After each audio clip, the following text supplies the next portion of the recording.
In Goal Radio, the podcast presented by Source for Sports Surrey, the Hockey Shop, thehockeyshop.com. It is awesome to be in the goaltending world right now. The most unprecedented free agency / trading / draft that we've ever been through. And it has spanned global markets, because I've been at the Olympics in Tokyo, and I can't tell you how many people have come up to me and said, "Hey, you hear about the flower deal? You hear about what Seattle did?" It's quite wild as we bring in the co-founders of In Goal magazine, David Hutchison and Kevin Woodley. We'll get to our gear segment in just a little bit. Big news over at the Hockey Shop, thehockeyshop.com, Source for Sports Surrey. And in our feature interview, Brian Elliott, who has just changed teams. One of the great stories in NHL goaltending over the years, as he went from Wisconsin and a couple of NHL stops, including some All-Star game appearances. So that's our feature interview presented by Sense Arena. But gentlemen, did free agency, did this carousel of goaltending live up to expectations? Because Woody, you set the bar pretty high. I mean, I said it was going to be an unprecedented level of goaltending movement, and it was dizzying. I'm still spinning at the amount of names. And not even just free agency, right? We knew expansion would sort of accelerate this, but the salary cap and the flat cap and the reigning Vezina Trophy winner given away just to open cap space. Like, Philip Grubauer changing teams, Darcy Kemper getting traded for a first-round pick to fill his spot. Like, it was dizzying. It was not entirely unexpected, but I think it actually even exceeded my high expectations because of some of those moves that we didn't see coming. Nedeljkovic, Fleury, Grubauer, frankly, I think most people thought he'd be back, and then Kemper after that. So yeah, I'm still trying to catch up. It's going to make for a fascinating season of previews to try and figure out how each of these goalies is going to fit with their new team. Not many clubs, Hutch, were left untouched. Like, you go through the list, Dallas and LA, and there's a few at Montreal, a couple of more, but there's a lot of changes out there. Yeah, a ton of change. Well, Montreal might have been left untouched, but they were certainly part of the story with the expansion leading up to this too, weren't they? And for me, guys, I think the thing is we looked at that massive list and I sort of expected who are the names that are going to be on the outside looking in. And there's a few, but perhaps fewer than I expected to see. And some interesting intrigue to come. I mean, you've got the Dallas situation where they've got 4 NHL goaltenders. And I know there's some good rationale for what they did there, but what was going to happen to Braden Holtby? We weren't sure. We've got some intrigue still, I would say, maybe in Buffalo and Arizona. Are they finished? Or are they going to go with what they've got right now? Craig Anderson. I think we all sort of assumed that he might be done. Great to see him back. Really, really happy to see him back. He, I don't know if he factored in that he'd have to probably make a trip to Vancouver this year and talk to Woody again, but poor bugger. Put up with it for one more year. And I know our readers are going to be really happy to be able to hear from him because he's always got a great look at the game for us. So I think some of those things were really interesting to me. And Jonathan Bernier, I think we all thought he would get an upgrade somewhere, but he really got paid. I think for me, I really enjoyed the fact that there's people out there willing to look at a team that wasn't getting a whole lot of wins and recognize that he had a couple of strong seasons there and to reward him for that. So all sorts of great stories. And for once, hitting refresh on Twitter 500 times a day actually got you 500 new stories instead of the rehash, didn't it? It was like a ticker. I think the trips to Vancouver and having to put up with Woodley is one of those bonuses that doesn't show up at Cap Friendly, but I'm pretty sure goalies are starting to work it into the formula. Like, if I'm going to switch teams into the Pacific Division and that means 4 trips to Vancouver, I'm going to need a little more to put up with that guy. Thanks. Well, how about Vancouver, right? Because you've got the Canadian taxes and then you got the Woodley tax as well. Anybody coming into Vancouver has got the Woodley tax, but those, the poor guys in Vancouver. Well, you know what, though? Hanging out with Woody is good for your brand because it gets you all the exposure on In Goal Radio and the podcast and In Goal magazine. That's true. And I've spent 10 years riding the coattails too, so it's not that bad, guys. Give me an idea. Let's just go around the room and declare your story of this really cool period in the National Hockey League. One jumped out at you, and we'll start with you, Woody. I was going to say Flower, just because it's the reigning Vezina Trophy winner. He's going to be a first ballot Hall of Famer and all those things. And the one part about the Fleury deal that gets missed is how it affects the goalies left in Chicago, right? Like Kevin Lanikin behind a team that was not easy to play behind. Malcolm Subban had some great moments, and Colin Delia at the end of the season. Like, he got stuck. Most of his starts were when the team was really struggling early in the year. Then he was sort of the odd man out and on the taxi squad. He finally gets a chance late in the season. They're a little more stable in front of him, but still not a great team. And he played really well. So I had to think, without having talked to him about it, I would have had to think that he was looking forward to another step. And now all those guys are like wondering, where do we fit? Because Marc-Andre Fleury, who is Marc-Andre Fleury, is here. So that's one. The one I want to revisit a year from now is Carolina and Toronto swapping goaltenders, Peter Mrazek and Frederik Andersen. Fascinated to see how that one plays out based on the environments, the way they defend, and how each team is sort of structured and how the goalies might fit in either market. That's the one I want to see a year from now. I think Carolina right now and the fan base, and just trying to stare through that angle and those eyes, Carolina's really happy. And interestingly enough, wasn't Frederik Andersen originally drafted by Carolina? He was. Yes, and if you've listened to the In Goal Radio podcast, you would know his reasons for re-entering the draft and ended up getting picked by Anaheim. It involved one Cam Ward and not wanting to be stuck behind him. And the Toronto fan base, I could see being a little wondering, did they get enough via free agency to solve their goaltending dilemma? I'm not sure that you go into training camp as that fan base going, oh, we're all set here. What about you, Hutch? What angles jump out to you? I think for me, that Alex Nedeljkovic going to Detroit, I know it wasn't a free agency signing per se, but it was part of the carousel. I think we knew something was up there. We did know something was up in Carolina, but that's not what I was expecting to see. And I'll be fascinated to see what happens in Detroit for him. Freddie Andersen, love him, but really, is that an upgrade and spending all that extra money over Alex? I think that's going to be an interesting thing to see play out. We've definitely got some gambles going on here, don't we? We've got some. How's that going to look on Carolina if it doesn't go well, or it could look like a brilliant move and Freddie gets rejuvenated a little bit there. Similarly in Toronto, bit of a gamble. What's going to happen there? How's that going to go down? Certainly the media will be merciless if it doesn't work out.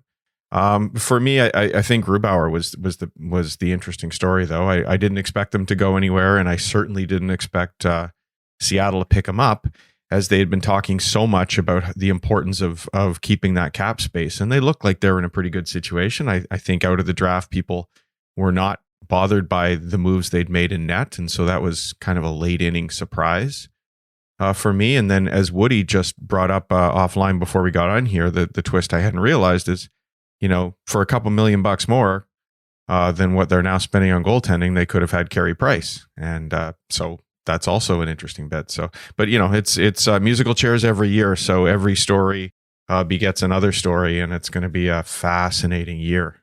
Yeah. And the thing to me is this the start of a trend, guys?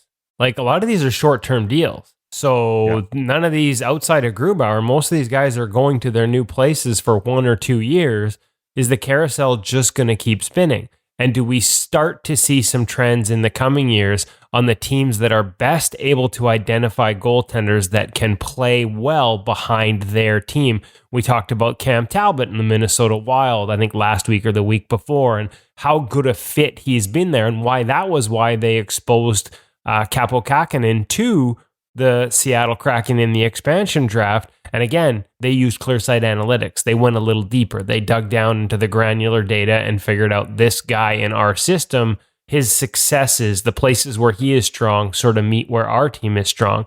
The other trend here is a lot of teams are just not willing to spend, right? And I say that because that was the rationale in Carolina, and yet they spent on Frederik Andersen. But in Colorado in particular, the internal limit they set and this is my understanding from a pretty good source, on the Grubauer negotiations was the Robin Lehner deal. 5 times 5. And they weren't going above it.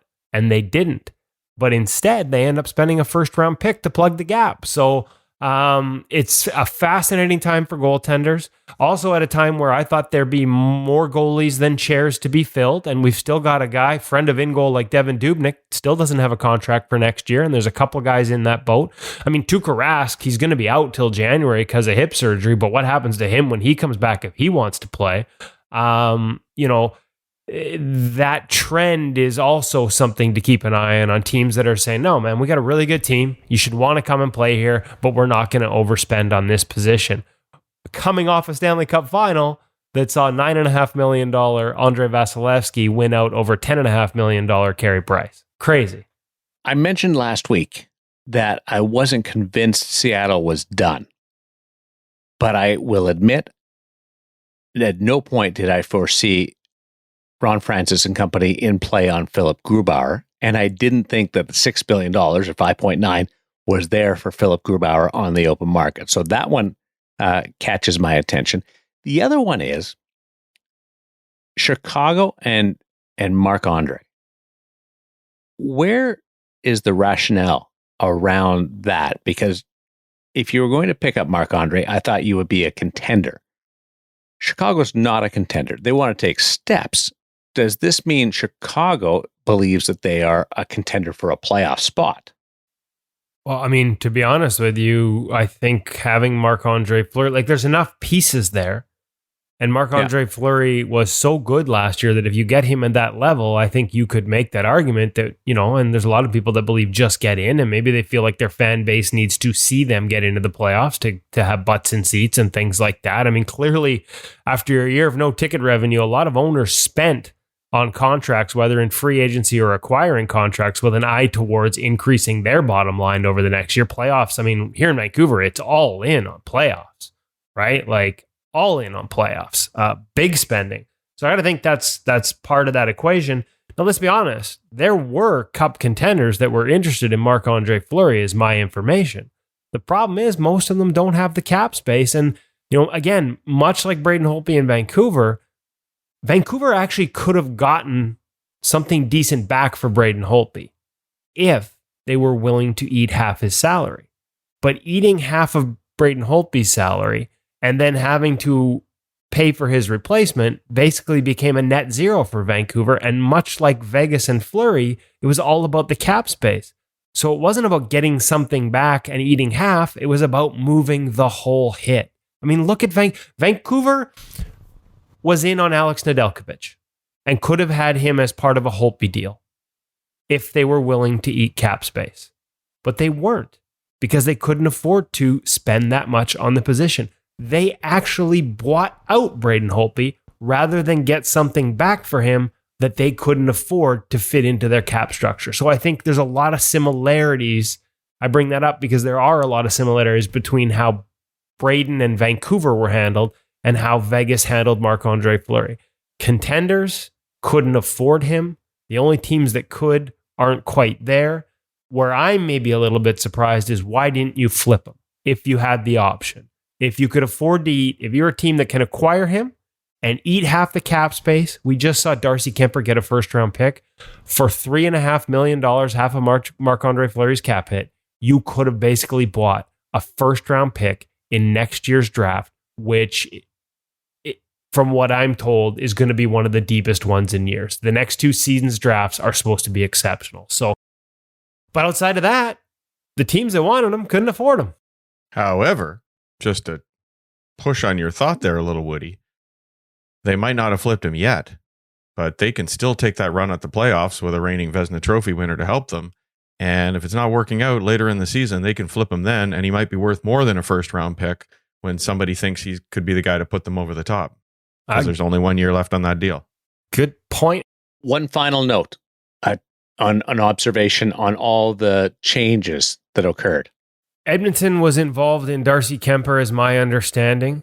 And it was basically a contest on who would give up more assets. Edmonton can't afford to acquire a goaltender without moving Mikko Koskinen. That's their reality on the cap. They got one more year of Mikko.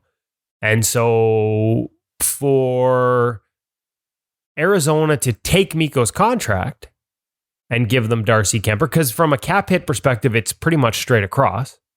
A wash. In order to be willing to do that, Edmonton would have had to sweeten the pot. And considering Colorado went as high as a first-round pick, you can understand if you're Edmonton just how much more it would have cost to not only acquire Darcy for just 1 year, but also to have to pay them a little bit to take on Mikko. So it would have been a first-round pick plus. Now, I've seen some rumors tying them to Joonas Korpisalo in a swap. Similar thing. You have to give us something to take Mikko in exchange for Joonas Korpisalo.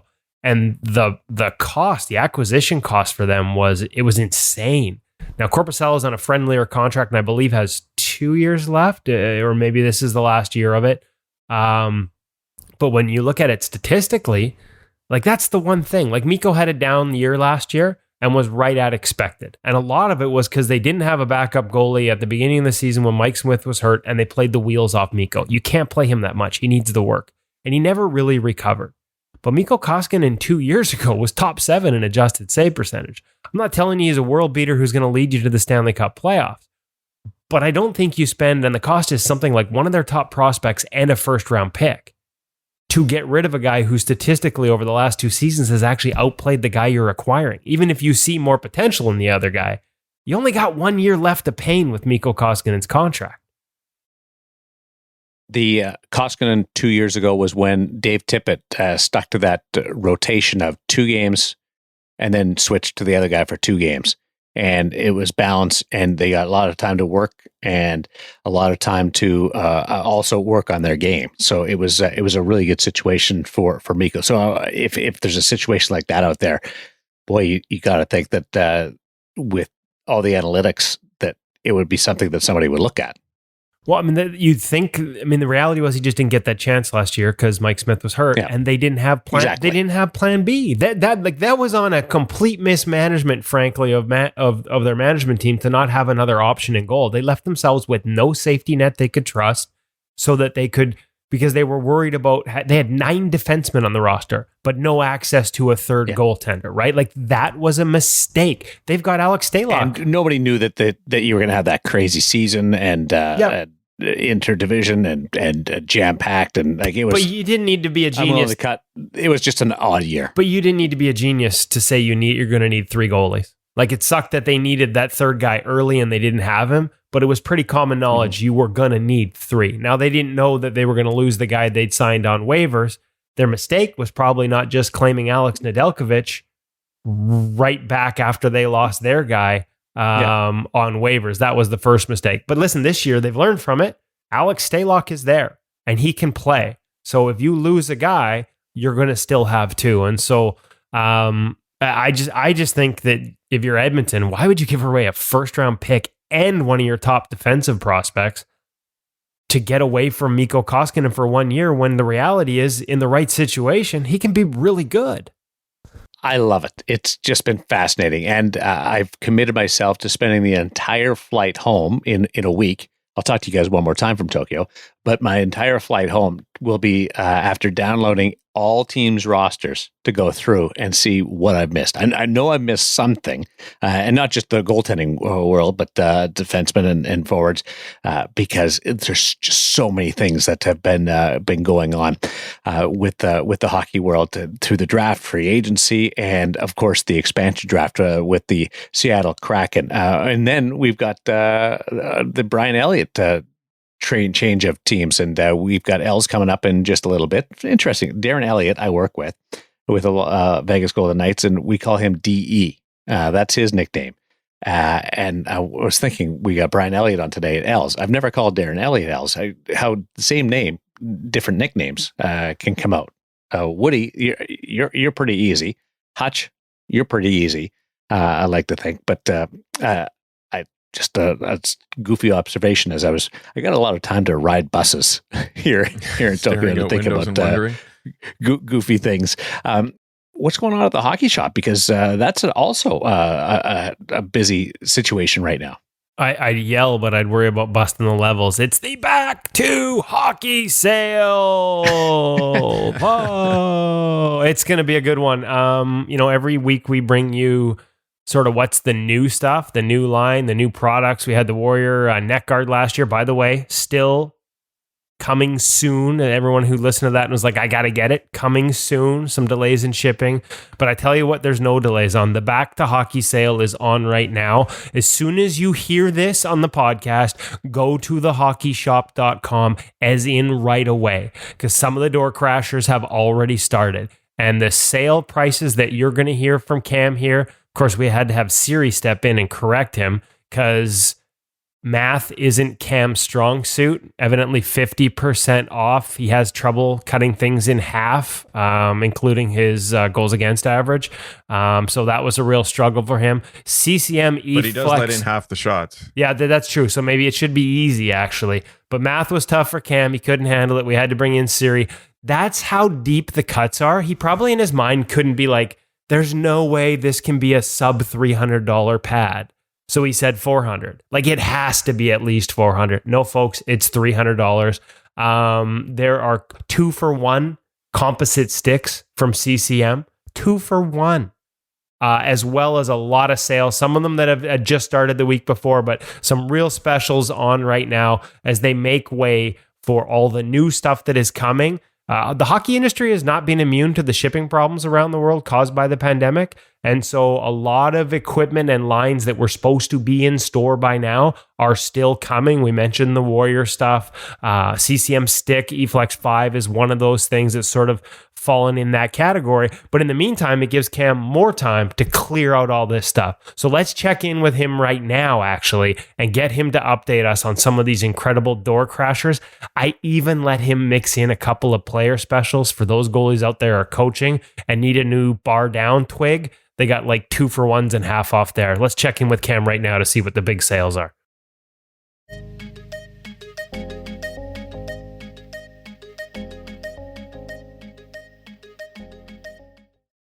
Welcome back to the Hockey Shop Source for Sports. We're down here in goalie utopia with Cam Matwiv.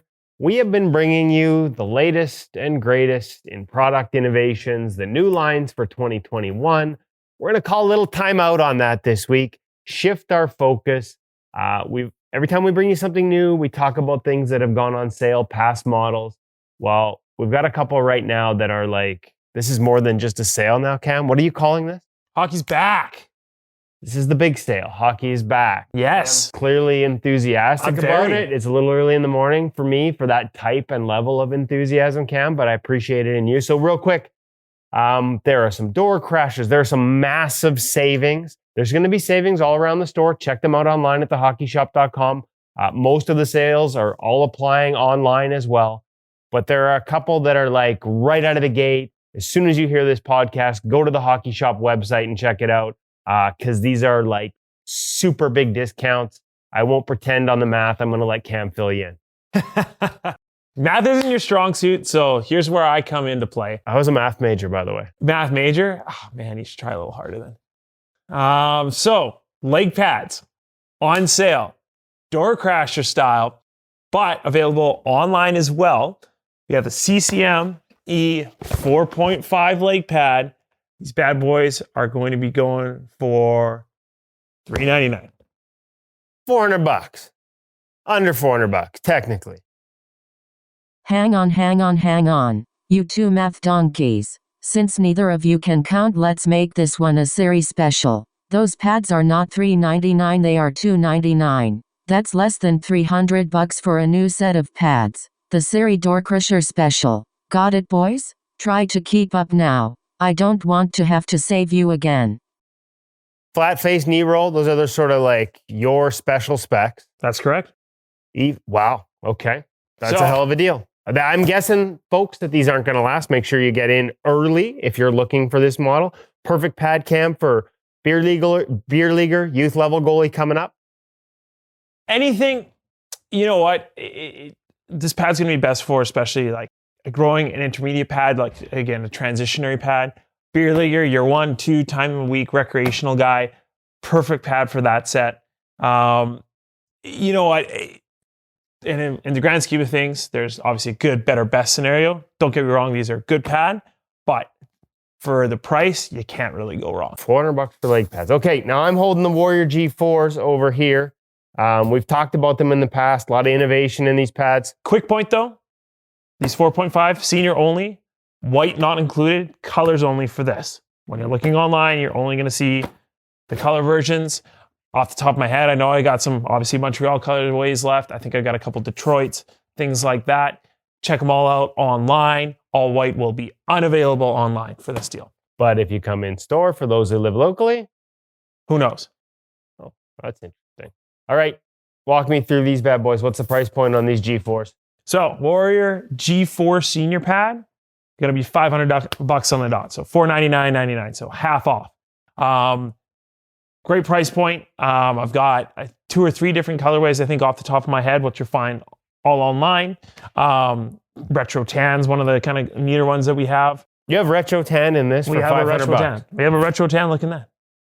For $500. For $500. Hell of a deal, folks. It's not going to last. Okay, what else is on sale? Okay, so we also got sticks.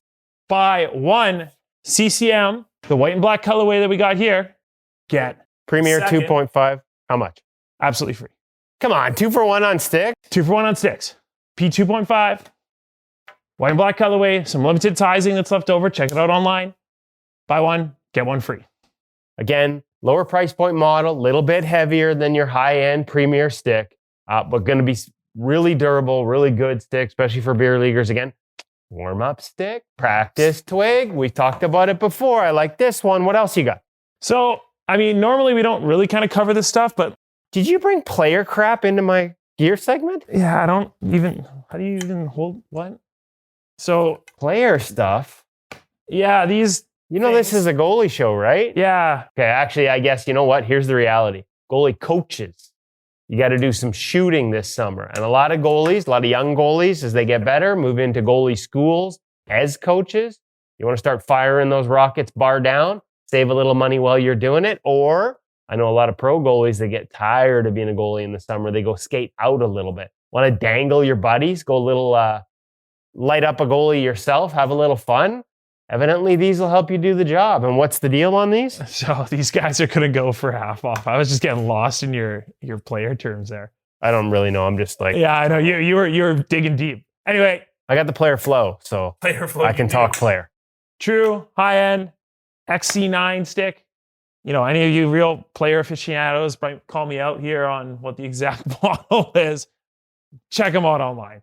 Look at the curve on that thing. No wonder players actually score every once in a while. They're all cheating, I think. There's a little Gallagher model in the Warrior.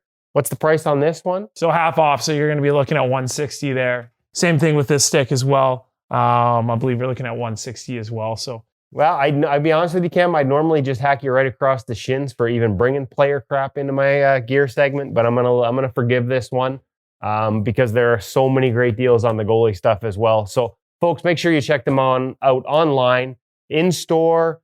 Deals start Friday, Cam. thehockeyshop.com. Where do they go if they have any questions, and what time do those deals start? So, first of all, like you said, www.thehockeyshop.com. That's where you're going to see these. Be signed up for our email list as well. That's really going to help you out in getting a preview for some of the deals that are going on. More deals to be had online as well. All those sale prices will be live as of Friday evening. The exact date was, what day is it today? 27th? 28th? 28th will be yesterday when free agency hit. Today's the 29th. Oh, yeah. Friday will be the 30th of July. And remember, folks. What he said. Pacific time. They're here in Vancouver. If West you can, Coasters. check them out in person here at the Hockey Shop. If not, thehockeyshop.com. Don't wait. At these prices, they won't last. Yes. Give me a call, 604-589-8299 or 1-800-567-6790. But go online and buy the gear.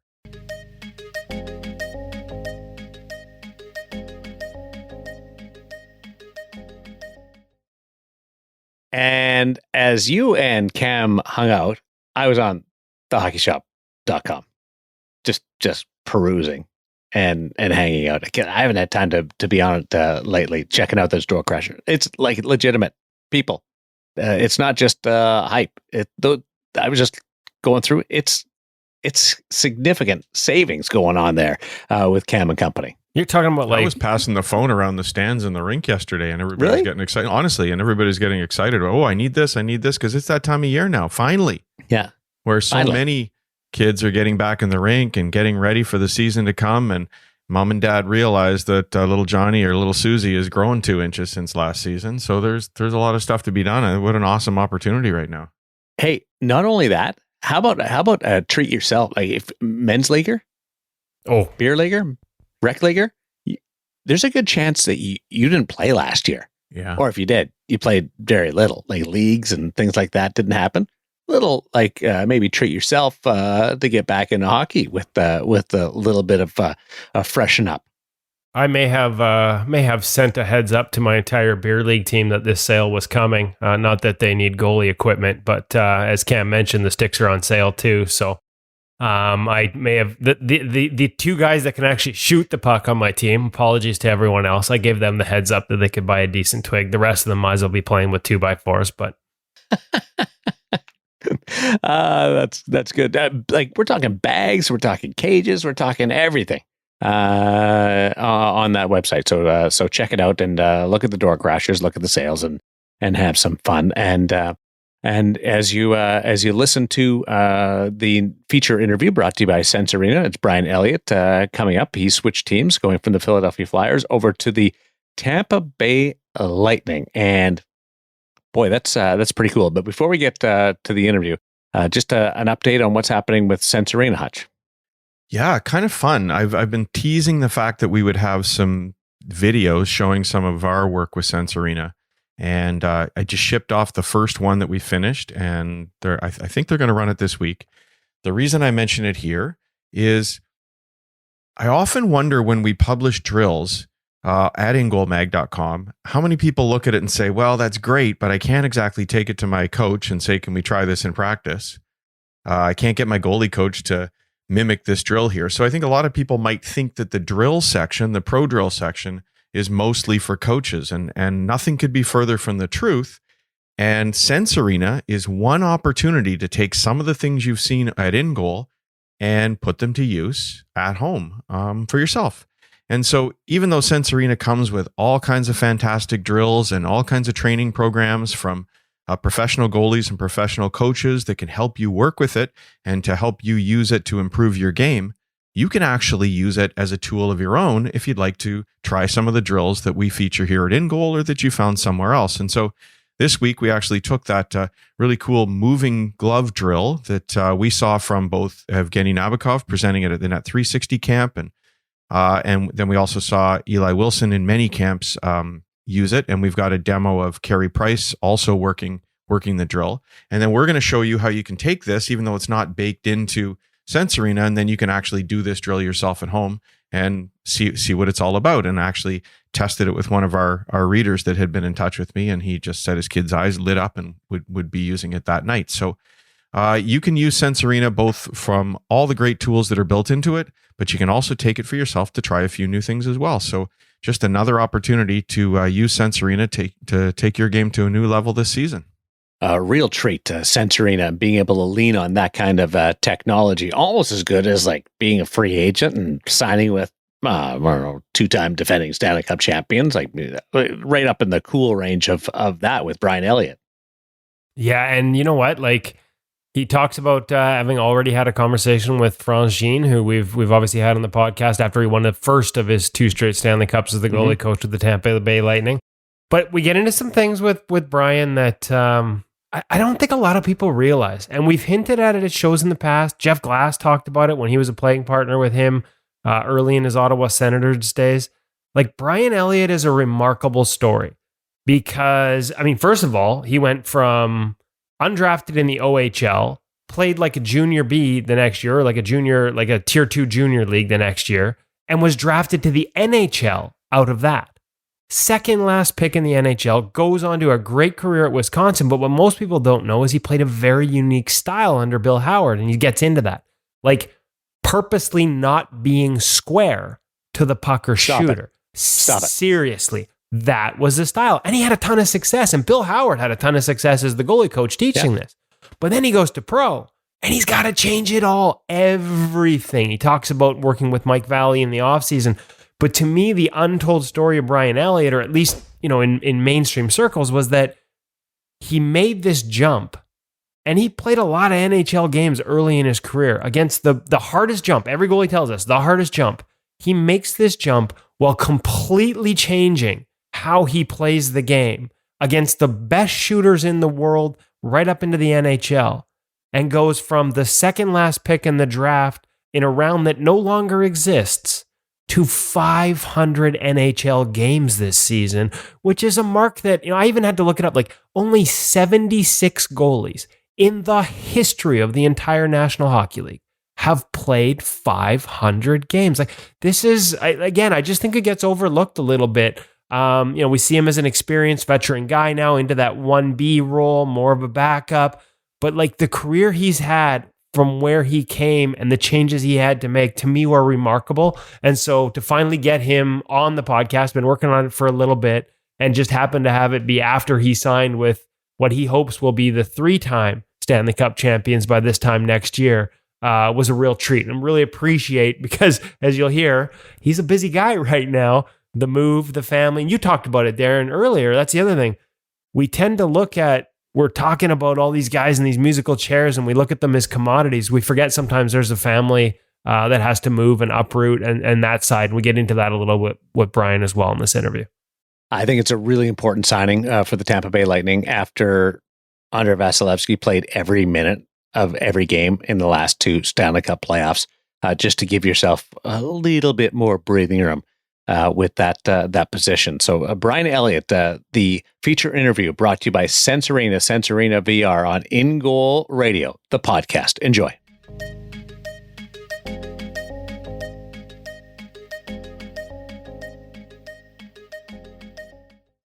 So happy to be welcoming to the In Goal Radio podcast, Brian Elliott, now of the Tampa Bay Lightning. So much I want to talk to you about your career, about the charity event you were involved in yesterday with Ryan Suter. But first off, signing with the 2-time Stanley Cup champion Tampa Bay Lightning. Congratulations. Walk me through the process, and how nerve-wracking is it to be a free agent in what was probably the biggest game of musical chairs we've ever seen for goalies? Thank you very much. I'm excited to get down to Tampa and kind of try to jump in the culture of their room that they obviously have going pretty good right now, and try to be a part of that and try to help. And everybody that I've talked to, they're saying they're going for number 3 again here. So I definitely want to be part of that and try to achieve the ultimate goal. But yeah, it was a whirlwind for sure. I don't think anybody knew where landing spots were, and there were some that popped up open, at the last minute with buyouts and trades, Fleury going to Chicago, like just kind of weird stuff that you don't see coming, and try to stay as calm as you can, and trust in the agent that'll talk to all the teams that need anybody. And I was happy that Tampa said I was their number 1 guy to bring in, and it makes you feel wanted, makes you feel that, they value what you bring to the table, and definitely excited to have that kind of backing and trust that I can get the job done down there. Does the human element get lost a little bit, Brian? Like, I mean, even here at In Goal, we try and be cognizant of it, but you can get caught up with, it's almost like a fantasy hockey team. You're looking at all these guys moving around, and you've got kids, like this is not necessarily an easy thing to do, to sort of pull up everything and move every year. Do we sort of lose track of that process and what it's like for guys like yourself? I think probably the average fan, and and then the more involved fan for sure, that you think it's just easy to up and move. But since free agency was so much later this year, selling a house in Philly, getting a place in Tampa, and having a baby all in probably 3 weeks here. So it's definitely a stressful time, and you have to have the right support that they know what the deal is. And my wife's a trooper, and it's just a cool part. You get to live in different areas of the country, and in Canada as well, and you kind of have to embrace it rather than shy away from it, because when you kind of get mad at the process there, then it probably bites more than you'd like. I was going to say, just amid all that and amidst everything going on, you made time yesterday for Ryan Suter's charity hockey tournament. And so I wanted to make sure we had a chance to touch on that and why it was so important to you. Because with a lot going on, there's a lot of time commitments. You're being pulled in a lot of different directions. Why was it so important to be involved in that? And I believe it's the Bob Suter Memorial Tournament, and it benefits youth hockey. Yeah, just being involved here in Madison hockey ever since coming to University of Wisconsin, you get the history lesson pretty quick about, who kind of started and kept hockey going in this area and got it to where it is today. And the Suter family is obviously synonymous for that.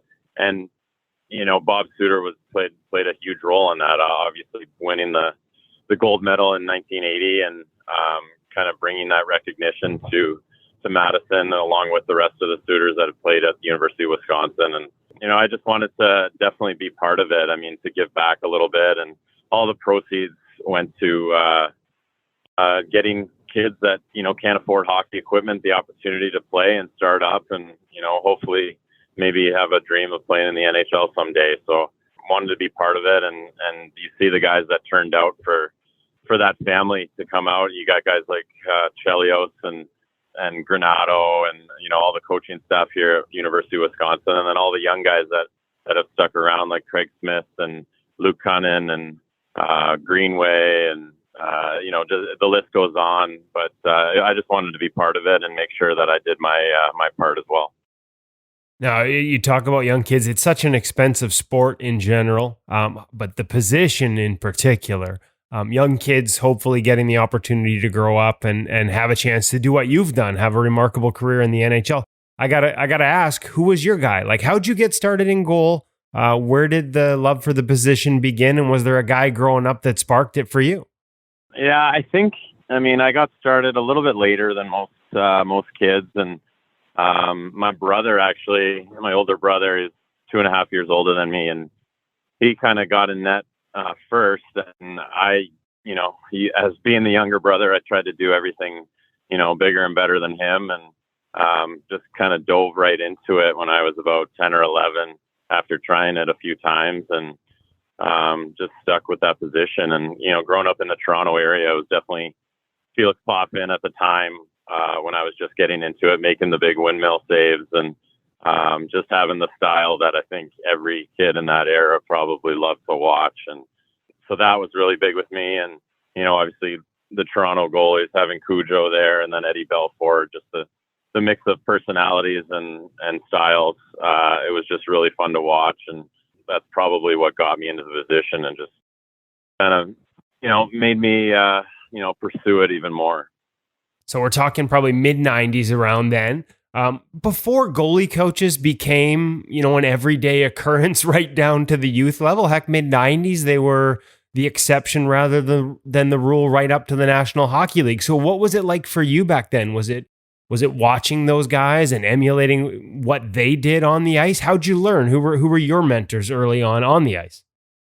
Yeah, so, I didn't go to too many goalie schools. There was one goalie school in Newmarket where I grew up. It was Davies Goalie School, and I just remember, the guy coming down the wing, you stack the pads and throw a poke check, and that was your save selection. So I was like, we're a long way from that, but that was one of the lessons that I remember in my first goalie camp. But there's so many people that help along the way, and and like you said, it wasn't really the rule; it was more the exception, and we didn't have too much, and you kind of just go out there and you try to play like either Dominic Hasek today or Eddie Belfour, Cujo, and you try to make the same saves they were making the night before on Hockey Night in Canada.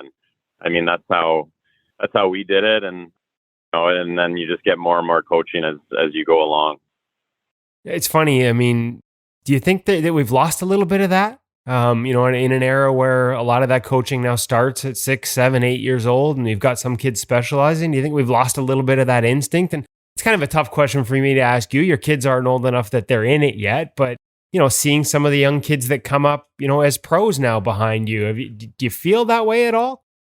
So I think you're right in saying that. I think it gets away from the instincts at times, and you just go right back to your, all the technicalities and, we do this in this certain situation and that and this. And, sometimes you guys got to read and react. And I think, that's been part of my game, but you definitely have to have a good foundation to go off of. And, being at the University of Wisconsin under Bill Howard, who was, pretty old school. I got to see him last night for the first time in a while. So it was pretty cool to see him. But one of my first trips up to the AHL after college was, who was it? Losey, Ronnie Lotide. He was saying, what do you got to change to make it to this next level here? And all I said was everything. And he said, yep, let's get to work. So, it's a little bit of, the teachings, and it's a little bit of reacting. And I think when you have a good mix and you just feel that flow, that's the best thing that you can go with. Well, I wanted to ask you a little bit about Bill Howard because he's a legend there in Wisconsin, but like you said, from a different era and some very unique teachings. And I'm not sure how much this story has been told, but I was reminded of it. We had Jeff Glass on the podcast recently, and obviously he was with you early in your days with the Ottawa Senators. And he kind of marveled at the way you reinvented your game so quickly while playing pro. And you mentioned just being in the AHL and how unique your approach was coming in and how much you had to. I always marveled at it from a distance, and I'm a little embarrassed to say it's something I wish I'd asked you about many years ago, all the times coming through town and coming through Vancouver. But the ability to do that while playing pro and at times in the NHL, like, can you walk us through just how big a change that was and what were some of the specifics of the way you did things at Wisconsin, that had to change for the National Hockey League? Yeah. I had a chance to hang out with my goalie partner, Shane Connolly, who was under him as well at the University of Wisconsin. And now he's the goalie coach there. And we were talking about all the things we used to do. And basically the big premise was instead of playing square to a shooter, which is, everybody talks about as being square, we were playing parallel to the goal line. So you're basically facing up ice no matter what angle, the shooter's coming down on you, and you're taking away short side and giving everything far side. So if they shoot far side, you make a full extension save, either pad, blocker, catcher, or if they shoot short side, you're just supposed to stand there and let it hit you because you're taking up that space. So it's something that, worked really well in college if you can perfect it because, the shooters weren't as accurate or hard, but, making it to the next level where the shots get faster, everything's happening a little quicker that, they can pick you apart. So basically, I had to change, how I'm standing and facing a shooter, which is, right down to the basics after getting it ingrained in your head for 4 years straight. And, every day at practice, kind of ingraining that instinct, to be square, getting that out of your mind. And I think, it taught me, to be really quick with my reflexes because you had to be really patient because if they shoot short side and you cheat the other way to try to beat the shot, they're just going to bury it upstairs on you there too. So it was patience, it was quickness and hard work. And, I think those are some of the things that have really helped me along the way. And when you just basically get square and, try to stay in the center of your net in the pro level, all those things put together. And if you can kind of make sure you find where you are in your crease, it's a good mix. So I'll never give up that part of my life and part of my goaltending because I think it's helped me, tremendously throughout my career. And it was just kind of a weird way to get where you are today, It's funny because I was going to say my follow-up was going to be there had to be benefits to it that helped you along the way, and you just outlined so many of them perfectly. And that's kind of goes to show you, like as much as set and square seems to, that's a key principle, there's a lot of different ways to do this. I think that's what we love about it, right? There is no one way to play this position for each and every guy. Exactly. And then, you can boil it down to, the exact shooter that's coming down on you. You can change your way you're on your post because, the way they're holding the puck or presenting the puck. And you can't have a set of rules because the shooters are so smart that, they'll figure out what rules you're abiding by and do something else to get around you. So it's the cat and mouse game, and it continues to be like that. But I love the goaltending position because we're always trying to innovate and be on the leading edge of that game. And it's fun to try things out in practice, and sometimes they work, sometimes they don't, and sometimes you feel really comfortable with something, and another guy just can't get comfortable. So it's such a cool position. Everybody plays it a little bit differently, and that's what I love about it. Is there still an element of sort of baiting, or like we talk about lost arts? Is there still an element that comes with? You talked about Bill Howard and taking away the short stride. Like I think of almost that word baiting. I think of Marty Brodeur as a guy who used to sort of bait shooters. Like, can you still get away with showing something in the NHL and taking it away if you've got a read on a guy? Or are you trying to do that purposely? Or are the players at the level now that sort of hedging towards the middle of everything is just the safest bet as a goaltender?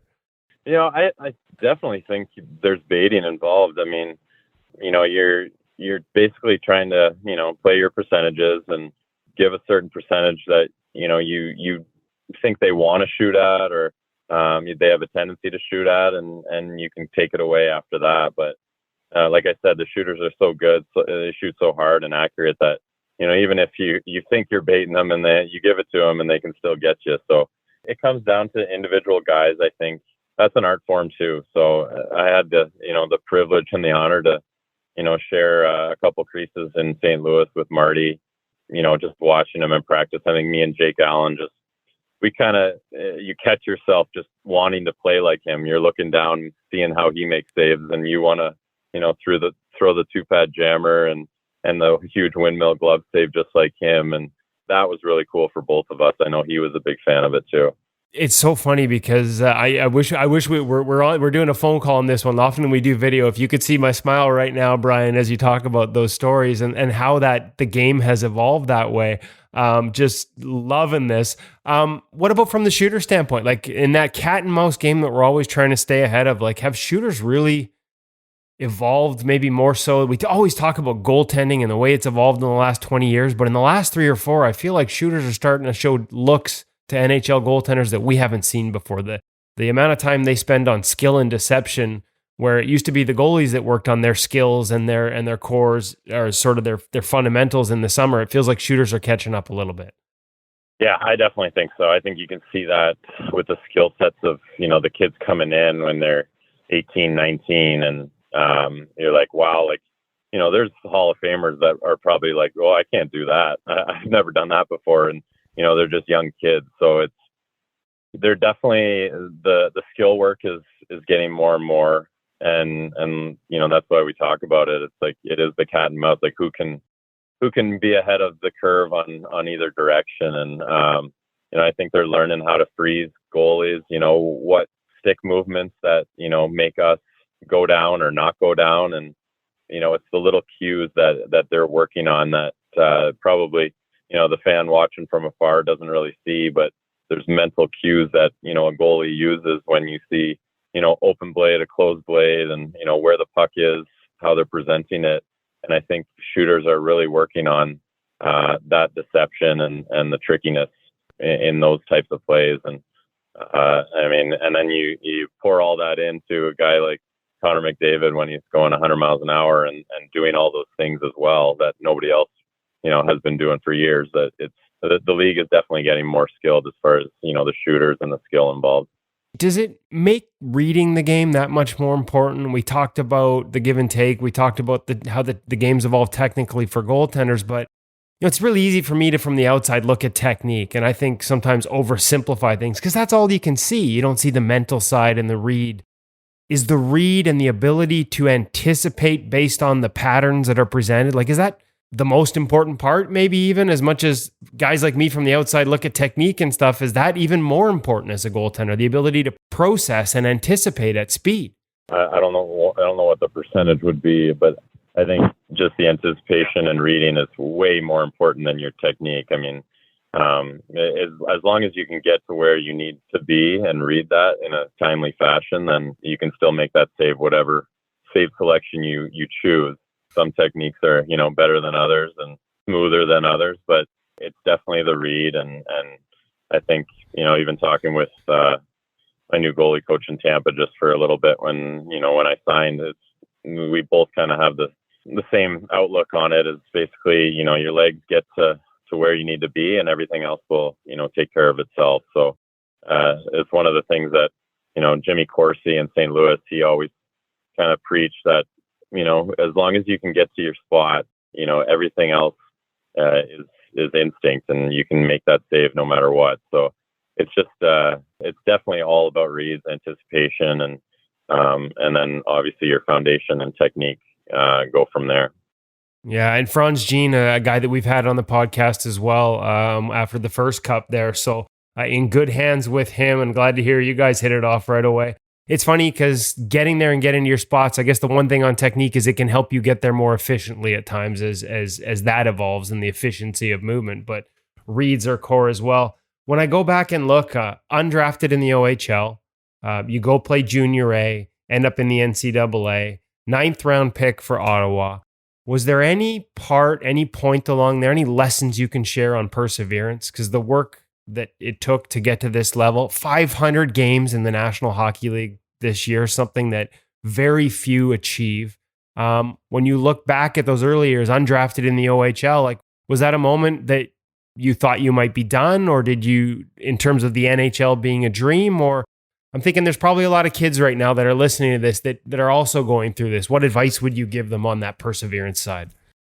Yeah, it's definitely not the normal route. I think our AAA team, we always had a lot of guys drafted to the OHL, and for whatever reason, our year we had 0, and we had some good players. So it was kind of perplexing on that front, and I didn't really get stumbled by that. It was more okay, that door is it's not closed, but it wasn't open wide for you, and I was always good in school, and I was like, I always wanted to play college hockey. So I kind of just focused on that. And, I tried to get my grades up, work on my SATs, and, and try to make it to, the next level. I never really looked too far ahead. And, from that junior league, tier 2 junior league, and when I was with the Ajax Axemen, I got drafted to Ottawa in the 9th round in the NHL draft. So, one year you don't get drafted in the OHL, and the next year you get drafted in the NHL. And it's like, okay, well,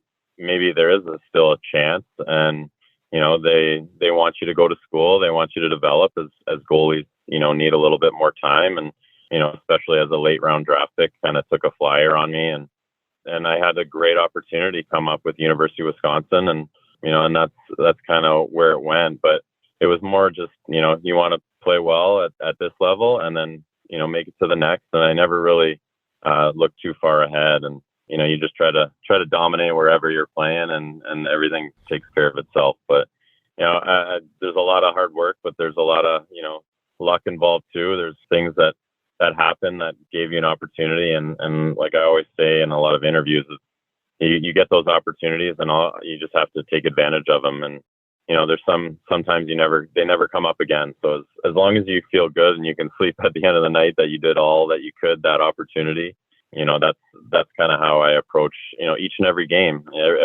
Every start is an opportunity, no matter if it's number 1 or number 500. And I try to just approach it the same way each time. I love that mentality. It feels like whether it's golf or goaltending, everybody's about that next shot and staying in the moment.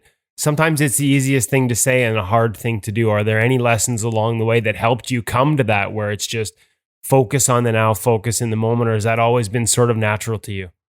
It's a tough question. I mean, I think just over time, you're almost forced into that, just to staying in the moment. But, guys like, a mentor like Mike Valley that I've, become really close with, who was the goalie coach with the Dallas Stars. And, he's all about living in the moment, being in the now. And it's so important. I think even on a daily basis, even with your family and kids, you just get so much more out of life, so much more out of your play if you just stay in that, in that day. Don't look backward, don't look forward, and, just try to enjoy things, enjoy the process. And, when you have a support system and mentors like that are kind of always putting that in the back of your mind, and I think it helps hugely. So, it's your support system, but it's also all the experiences that you go throughout your career. Is there anybody that was a big part of that transition into early pro as well, Brian? Making all those adjustments, making those changes in your game, because it's not just squaring up on the shooters, it's all the movement patterns to stay squared up, all the movement patterns to arrive squared up versus how you were playing in college. Like, that's a lot. And you're doing it while moving, taking the biggest step. We talk to goalies, they always say the biggest step is from whether it's college or junior to pro, and then right into the NHL. Like, I always marveled that you were able to change your game so significantly while learning at the highest level. Was that mostly just you, or are there some guys that really helped you along the way of that process? Yeah, there's so many people that help. But I mean, like I said, with Mike Valley, I mean, it was huge in the summertime here. He was living in Madison, and we, got together, and I said, what do I got to do to get you to come on the ice with me and help me out? And he said, just ask. And that was huge. And we had, a really good summer of just working on skills. One of the big things coming into pros was just puck management and managing the game, and really catching a lot more pucks instead of letting them just hit you. And I think, he worked a lot with, some Finnish guys like Nicholas Bäckström and Pekka Rinne, and then Kari Lehtinen, who, they really, really focused on the catching part of the game. Mika Kiprasov, like, those were the early guys where, I started to change the way I kind of held my glove, tried to be a little more fluid with everything, and, the Finnish flick or the Finnish flash or whatever you want to call it, but that fluidity and just being really confident in the catching and controlling of the puck. I think that was a really big change for me. And that went along with, your feet getting to the right spot, and then your hands can take over after that. Love it. So many great lessons in this interview. I don't want to keep you any longer. I do want to ask one last one. Like, careers, obviously, like, to go from where you were and all the things you had to change, 2012 NHL All-Star Game, 500 games. What does it mean to you to hit 500 games? I looked it up. I was like, there's only 76 goalies in the history of the National Hockey League that have played 500 games. As much as there's still more ahead for you, how much pride do you take in that one in particular? That was big. I think I didn't really, think about it like we talked about. It wasn't like on my radar as far as, games played. You're definitely you're in the moment there, and yeah, exactly. And my teammates, I think Justin Braun this year was like, okay, we're 20 away, we're 18 away. Every game I would play, there was a countdown. And with my role in Philly this year and how things were going, I was like, I probably won't get there this year, but it'd be awesome, in the next couple of years here. But I was able to, right at the end of the year, get there, and it means a lot because I was in Ottawa when Daniel Efferson had his 1,000-game reception, and he obviously was in the same spot for all those games, and it was so cool to see that how much it meant to him to reach a milestone. And obviously for goalies, 500 is kind of the 1,000-game mark for players, and I never really saw myself in that capacity of the NHL, and I've never been you're confident in yourself, but you're also kind of try to be humble and just take things as they are. And I never thought of myself as being a guy that to be celebrated like that when, ex-teammates are recording videos for you and saying all those good things about you during a celebration and getting the silver stick. And it's just, it was really cool. I'm really proud of it. There's one more big silver thing that I want to go after this next few years here. And, that's why I'm excited to get down to Tampa, because they know what they're doing the last couple of years, I think. Yeah, they're doing okay with that big silver one that everybody wants. Brian, a remarkable career, like I said so far, and in no means with it, as I say that, it feels like it's an end, and I know it's not. So best of luck in the next chapter and chasing that last milestone. Look forward to getting back to normal and hopefully getting to see you in a locker room again this season as you guys hit the road up here in Vancouver. And mostly just thank you so much for your time today amidst all this busy schedule to join us on the In Goal Radio podcast. There are a lot of goalie parents and a lot of young goaltenders are going to listen to your words and advice from the different stages of your career and have a lot of takeaways from it. So thank you for taking the time to share it. Yeah, anytime. Love to talk about it. So it's my passion. So thanks for having me on for sure.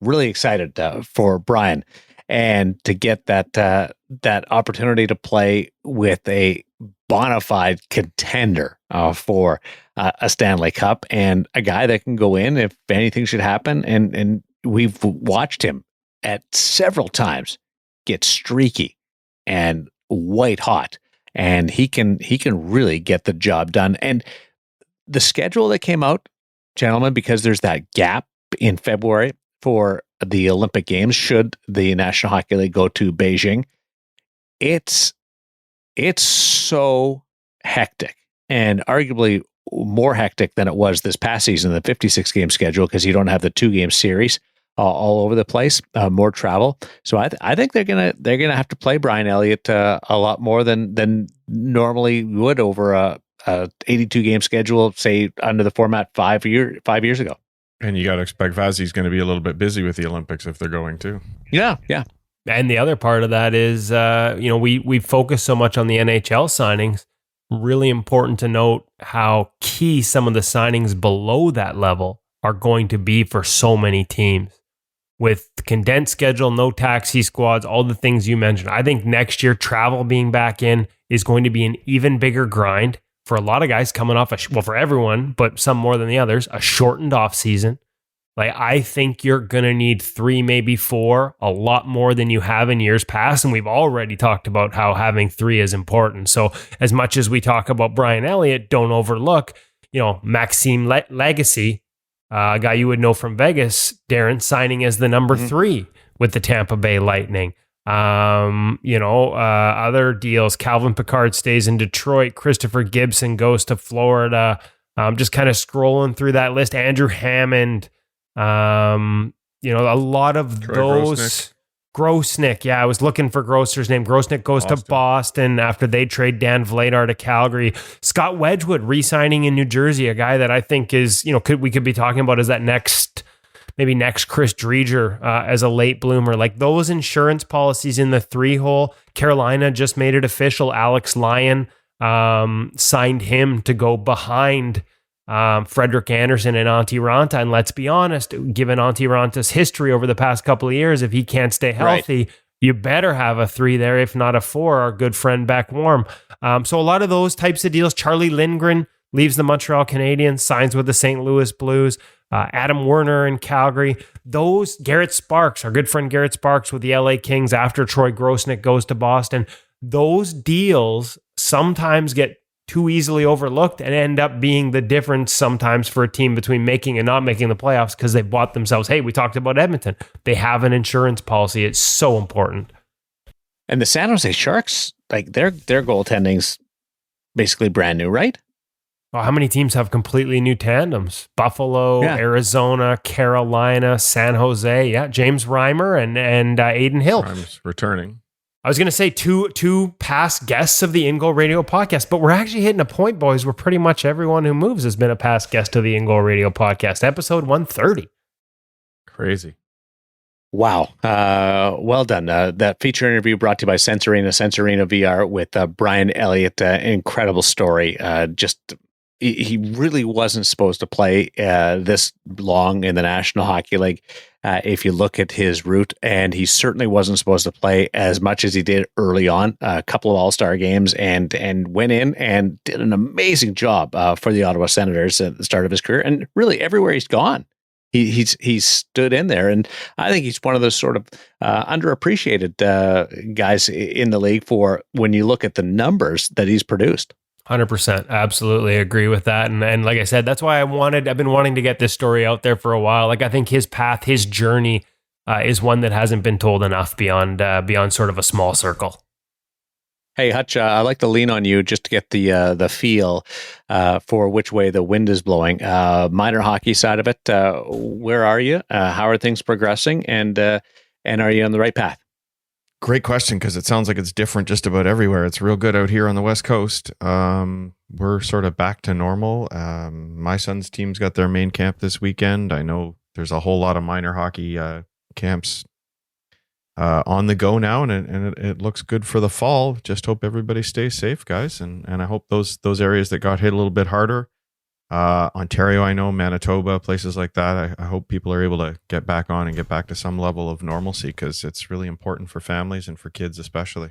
And one of the things, Hutch, I agree, but you mentioned that you've been at a camp and so many kids don't even know where they're playing next year because everything's behind. Yeah. We've got some great advice coming up over the weekend at ingoalmag.com for parents and young goalies that actually ties into all this movement we've been talking about. Some really good advice from Nedeljkovic and some of our past interviews with Demko and Carter Hart about a situation that a lot of these young goalies are going to find themselves in, working with new goalie coaches and new voices as you switch teams. It's all over the place in the NHL. It's relevant right down to minor hockey, and we've got some great advice from those goalies coming up at ingoalmag.com. I got a good one for you guys. It's just kind of fun. There were two things. What he was alluding to there was at Eli Wilson's camp, at his prospects camp, all the kids get up on the first Sunday night dinner and they introduce themselves to the rest of the group, and they just tell everybody where they are playing this season. And it really stood out to all of us that half or more than half, maybe 2/3 of the kids weren't sure yet. And I think that's largely related to just the delay in the number of training camps. And there's a strange trickle down happening for a lot as well, because junior seasons are pushed a little bit later. And that, of course, affects other organizations for kids that are hoping to move up and maybe do or do not. So yeah, a lot of kids not sure what they're doing. But guys, one of the just a fun memory for me, Eli used to also have the kids announce where they want to play one day. What's your goal? Where are you going? And of course, as you go around the room, this was a camp of younger kids. And as you go around the room, I'm Johnny, I'm from Manitoba, and I'm going to play for the Montreal Canadiens. And I'm going to play for the Toronto Maple Leafs. I'm going to play for the Edmonton Oilers. And this one little precocious dude stands up and he's like, my name's little Johnny, and one day I'm going to be in beer league. We're like, well, that's the one kid in the room who's right. Yeah, because we all end up there. Yeah, we all end up there. All roads lead to beer league. I got a t-shirt that says that, thanks to our friend Kane Van Gate. That's awesome. I was riding the bus with an editor from Great Britain, lives just outside of London, and he loves the sport. And I said, well, he played a little bit in their system when he was younger. And I said, well, now you play men's league? Yeah. I used the same line. We all end up in men's league. And I said, same Thursday night at 11 o'clock, we all end up there. And he's like, I wish I could get ice time at 11 o'clock. We're 2 a.m. for our men's league. So there's a love of the game. Yeah, just love of the game. He absolutely adores it. He's a defenseman, but I didn't hold that against him. Hey, because it automatically made me feel smarter. Speaking of 2 a.m. and love of the game, Darren, it's almost 3 in Japan. Go to bed, and thank you for being so loyal to the In Goal Radio podcast and staying up for like 18 hours to do this with us today. We can't thank you enough. I've never seen Darren hosting with his eyes closed, but it looks like that's been going on for the last half hour here. Well, that's because it looks like my eyes are closed, but I'm looking off to the side at thehockeyshop.com, and the Hockey's Back sale, 20 to 50% off. I just can't wait to go through that. I'll wait and really dive into it tomorrow. And thanks to Sensorina VR, Cam, of course, the Hockey Shop, and Brian Elliott, and to you guys for making this possible, David Hutchison and Kevin Woodley, and the listeners and the subscribers and the In Goal Premium members. We love this journey, and it's such an exciting time. Even in the off season, it's turning into a 12-month a year endeavor, keeping track of things, certainly this year. So stay safe and let us know what you're doing, where you're playing, and what your plans are. We love hearing from everybody. So go onto the site or send us a direct message on the Twitter account. Be safe, and we'll talk to you next week from both the Lower Mainland, Vancouver Island, and Japan.